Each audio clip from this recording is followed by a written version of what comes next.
Hi everyone, in this video we are going to see the digital simulation and theoretical explanation of mesh analysis. What if the circuit forms a super mesh with the presence of current source. This is the circuit diagram of mesh analysis which we are going to see in this video. What is super mesh? In this circuit it forms a super mesh. How? We all know what is mesh. Mesh is a loop which does not contain any other loop. So in this circuit we have two different loops in it. But for two different loops there is a common current source is there. So this common current source between the two meshes forms a super mesh. Here is the theoretical explanation of the given circuit. So in order to analyze the mesh current, here initially as it forms a super mesh, we are neglecting the branch which contains the current source and we are forming the KVL equation. So the figure 1 represents the KVL of the circuit where we are neglecting the current source branch. So what will be the equation? 20 volt is equal to 1000 into I1 plus 100 into I2 plus 470 into I2. So at the end we will be getting 20 volt is equal to 1000 into I1 plus 570 into I2. So now we are having only one equation, but we need to find two currents, that is I1 and I2. Here as we have the current source, using KCL equation at the node, at the ground point, at the reference node, we are forming a equation where I2 is equal to I1 plus 6 amps. That we can write it as minus 6 equal to I1 minus I2. So we are equating from the equations of equation 2 and equation 4, we are forming a matrix. The column 1 represents the coefficient of I1, the column 2 represents the coefficient of I2, that will be equal to the voltage and current from the equation of 2 and 4. So by solving this matrix using equation mode in the Calc, we will be getting the mesh currents I1 and I2. Here we are going to see the simulation results of the given circuit which forms the super mesh. Same file, new schematic. Now we are going to draw the circuit which is given. In that we have 4 different resistors in it. So using controller I am rotating the resistors here.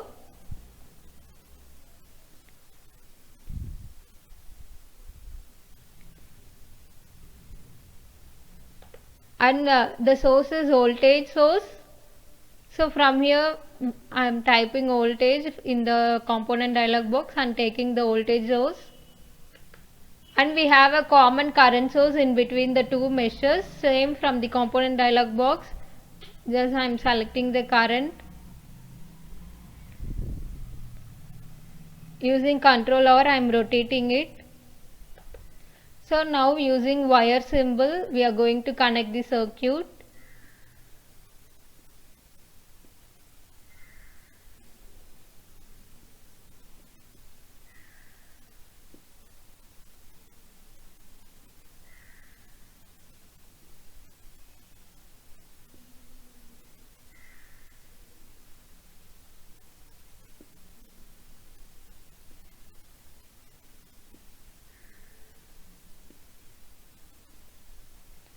So ground point is very important. Don't forget to connect the ground point in each circuit.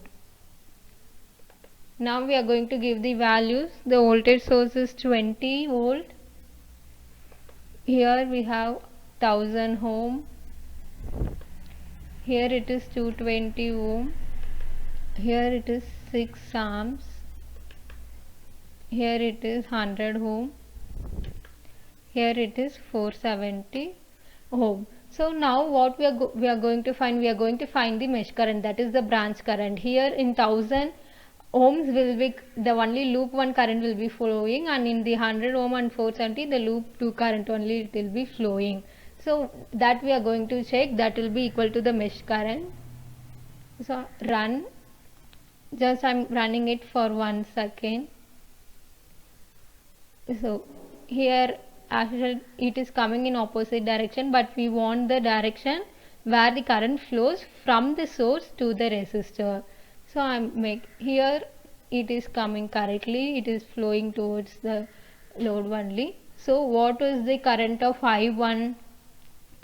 I1 is the current where it is the minus 2.165 amps. And what is the I2? I2 is 3.8343 amps. So we got the values which is equal to the theoretical value.